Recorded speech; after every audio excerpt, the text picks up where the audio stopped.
What is this?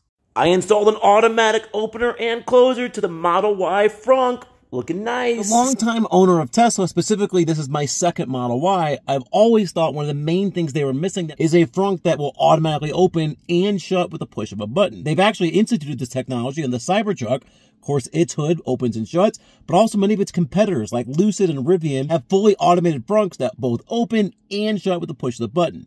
That's always been something that Tesla has lacked until today. Okay, so in order to get this party started, I have to basically remove all this little plastic housing to get down into the controls below. This will come out really in two main pieces. So using this little plastic trim tool, I just get underneath this little lip on the front.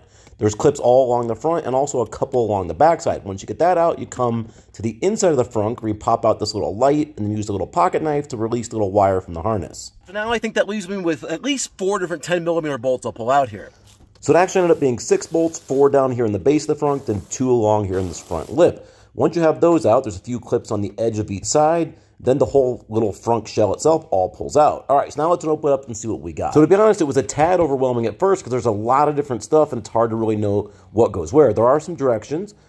In addition, you have several different wiring harnesses. There's actually a little safety pole that I never used. There's a latch, more wires, and then the little struts. And initially, I thought I was going to move this, but after taking it apart, I don't. It's just a cabin air filter where you're going to change like your HEPA filter for your car. So I'll do another video another day to how to replace that. So I know at some point in this process, I have to put in these new hydraulic lifts. So I know I have to take the other ones out first. So that's what I'll do now. I'll go find those down in there and see how I get those out. So before I remove them, I'm going to show you exactly where they're at down here in this corner.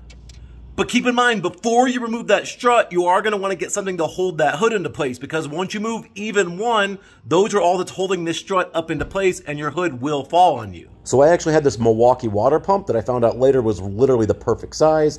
Then I went ahead and removed this little rivet. This just gave me a little bit easier access to the struts on both sides. So what the next steps is you're going to have to remove this little strut from each of the sides. Now, if you understand how these work and how they clip on, it's gonna help you actually remove the other one. So how this works is you're gonna have a little ball on one end of this and a little clamp there on the other one. So I've already taken it out of the car to show you, but this is the little knuckle that this ball joint is gonna fit on. So this other one I have here already has that ball fixed onto it. If you can get like a flat tip screwdriver into this, you can get it to come out. Now, obviously, it's a little bit tight on there, so you have to get like the smallest, basically the smallest yet firm flat screwdriver you can get, kind of wiggle your way in there behind that little clip. And you can see, you just need to pull it out here, like maybe this like 1/4 inch. I could pull this off to the extent where it's gonna totally come off, which isn't what I wanna do, but it works. Or as I'm pulling this, it'll actually pull it out off that little ball. And once I get the ring out this far, I'll be able to separate it from that ball joint. But for whatever reason you're having trouble getting that off, if you can still find a nice leverage point, it is still possible, if you notice there, that clip is not out at all, to actually physically pry this out without doing it. You just wouldn't want to do this on a regular basis, but again, if you're just doing it once, and chances are you may never reuse this strut ever again, if that's what works best for you, go for it. But still, I think the better option is to get the little flat screwdriver, get down in there, and work it out. Again, you can see here, getting in, I can just pull it out about that little 1/2 inch. So now that I have that strut removed, I have to actually pull out the ball that that strut hooked into, which I think I can remove with a little 13mm socket wrench, but it's down in there, so I'll show you the best that I can. Once the little strut is removed from it, now I have to get a wrench that's this size to be able to pull this out. A 13mm works, or I actually found out a 1/2 inch socket was actually the best. However you can get in there is fine. I had an open end wrench, it seemed to work well for me. A set of channel locks, or if you have the right socket configuration, get in there. Really anything 1/2 inch, again, or that 13mm will work just fine over this, and you're gonna thread this out. And once this comes all the way out, you're ready to put the new bracket back in. Okay, so I'll do my best to show you this because it's a little tricky to get down in there because it's kind of dark. But you can see down in there, that is the little ball joint that we're just going to have to slip our little wrench over that. Now, I didn't have to take it all the way out with this little wrench, just to break it loose, maybe 2 or 3 turns, and then I could take out the rest with just my fingers. It unthreads easy, but it's a long thread. Once you get this out, you have a little black bracket you put down in its place, which actually has its own ball joint built into it. Then you're going to put an included screw back in where that ball joint thread was. So this little screw, I found it was easiest to use. I have like a Torx, like a T30 Torx bit. Then I have a little tiny wrench like this that allows you to put a little bit into that will help it turn and still keep you really close clearance. But a lot of things would work. This is just what I'm gonna use. Found it would work best. And this will fit in there. We're gonna go snug this down into place. And this was a little tricky just because the space is tight, so you're just ratcheting in little 1/4 turns, but eventually it got this snug also. All right, next, on the other side, I'm gonna put the little bracket here with the R on it for right-hand side, down and below here. So again, the one with the R's on the right side, it's right side as if you're driving the car. So I was able to kind of thread this little nut in by finger, and I actually think, I don't know, this might have been a little bit easier, but eventually you still have to ratchet it down.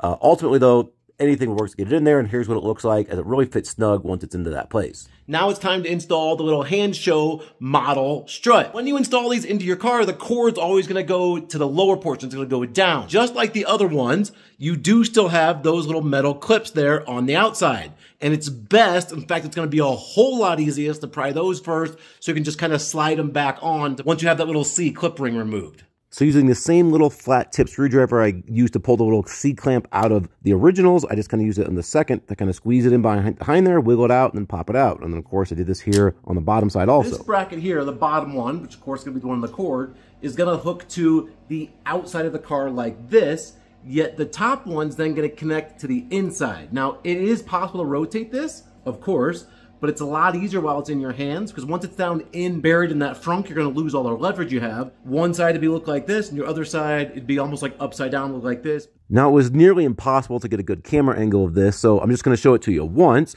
But once you get this down into place, you're just sliding this little bracket over that little ball joint. And then again, I did it with my fingers, pushed the little C bracket back over top of it so it clamped in. I did this on the top and the bottom, then of course on both sides. And once I have that second strut installed, that means I don't need this to brace my trunk open anymore. It'll start staying open all by itself. Next, we're gonna have to remove this hole here, this like latch frunk assembly. Now I have to unscrew this wire here and eventually to take out these bigger bolts, but I like to get the electrical out of there first. So as usual with these clips, I like to use a little pocket knife. This works well.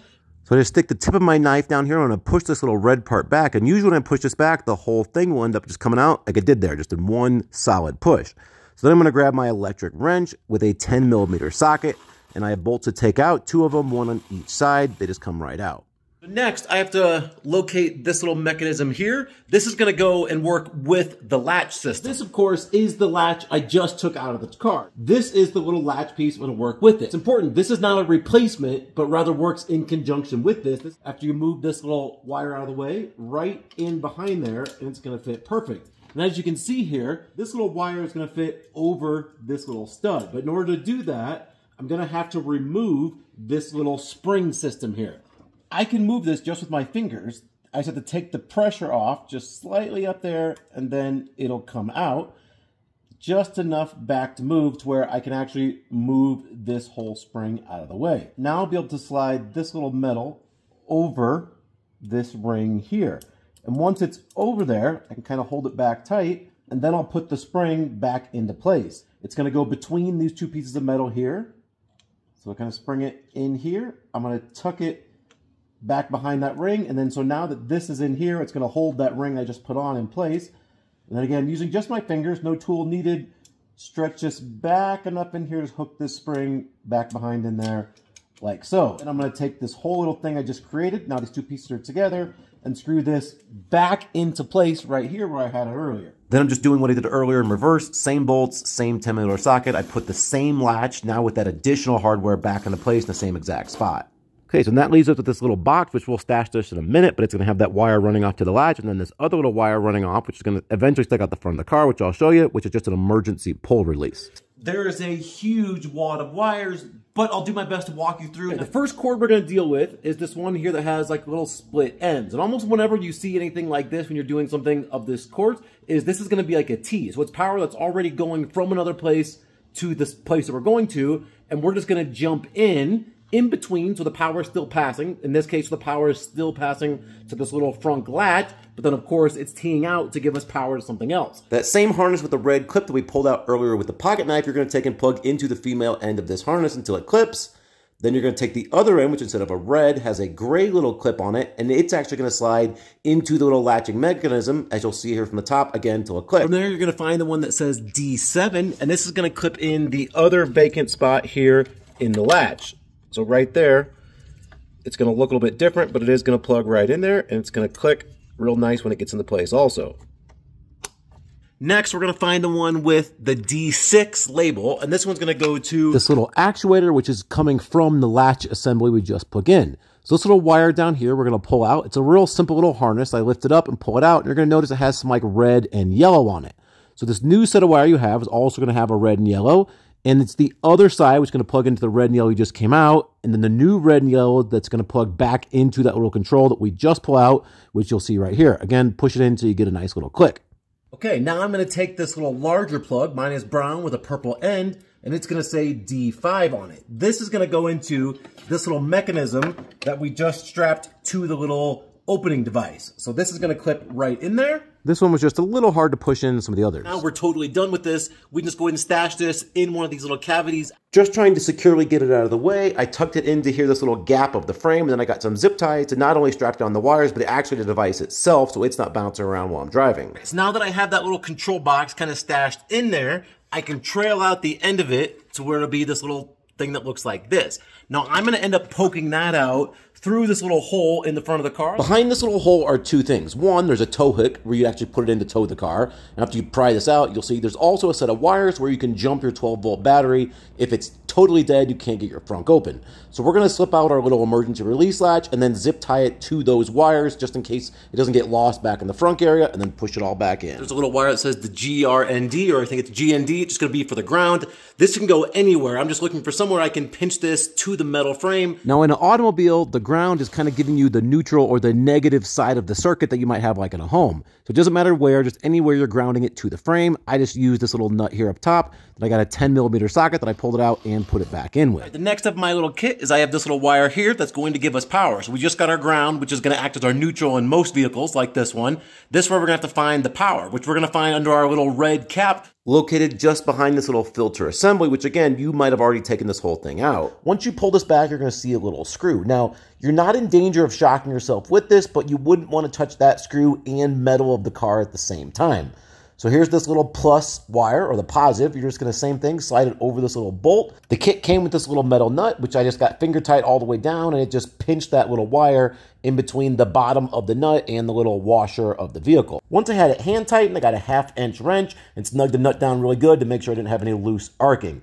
I thought it was cool to note there's a 25 amp inline fuse. It's going to protect your car and for you from your low voltage. But anyway, once I had it all done, made sure to put this little red cap back on. Next, assuming you haven't removed this, which I didn't, but maybe you did. In fact, I probably wish I would have now, but I'm going to run this little wire underneath. And what I did here was the wire that's labeled with the B+.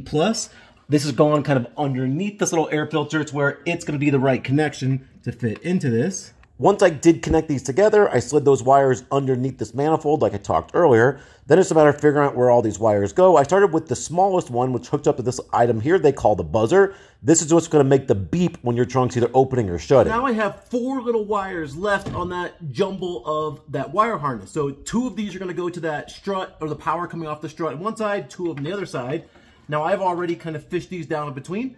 So there's these 2 here. And again, these don't matter which goes to which. So there are 2 wires to go to each side coming from each strut. When these push together, all 4 of them, they make a definite click so you know they're in secure. The only thing left is this big orange piece here. Now that's going to go into the control box that came with your unit. This little box here. It's going to clip in, and this is what's going to wirelessly communicate to your car. So I located that harness with the orange end and just pushed this into the edge of the box.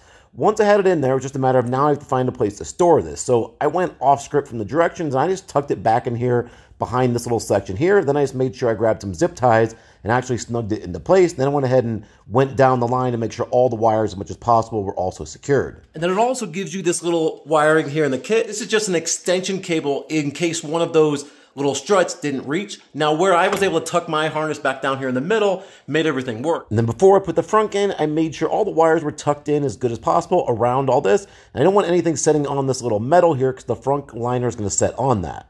And speaking of that frunk shell, once you're done with this, you're just going to put it back in. Same 6 bolts, there's 2 in the front, 4 down in the middle. Then you're going to get this long piece in the top that's just going to clip back in. Most of those clips go into that shell itself. Once this is securely put in on both sides, you're going to plug that wire back to go to the button release back in the front. Oh, here's the moment of truth. I'm going to press this little close latch button here on the inside. Got a beep. That's good. Here we go. Here we go. It's going down slowly. It's going down.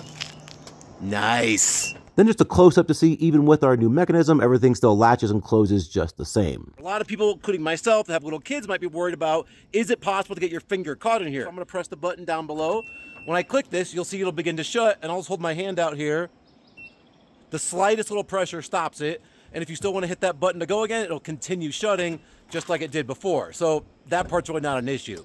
Okay, now let me show it to you from the app. If you go down to controls and hit that little open on the front, it pops open, then it'll say opened. If you hit that word, it'll close. And the open and close works on the inside of the screen as well. Same thing, you're gonna hit that open as always, and you'll see the frunk out front there starts to open up.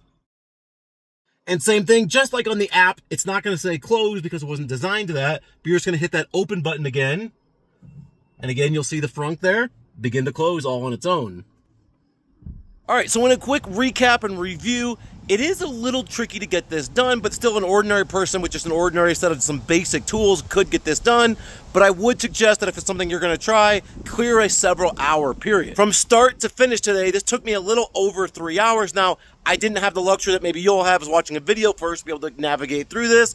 There were a few little tricky things and there's a lot of steps. Now, if I had it all over again, I could probably personally knock this out in about an hour. But if you don't have that kind of experience, it could take you an upwards of 3 or 4 hours potentially. It could also come in handy if you had somebody with you that could help you out as far as maybe even just holding the trunk as you release those, somebody holding a flashlight. Another hand would help you probably knock some time off this install. And as far as a review, there's no really downsides I see to it other than if you can navigate the installation. Once you have it all in, it all works really well. It's just so nice to be able to push that button from the inside of that screen, be able to open it. Cool little feature to have. As always, appreciate you watching. I'll see you in the next one.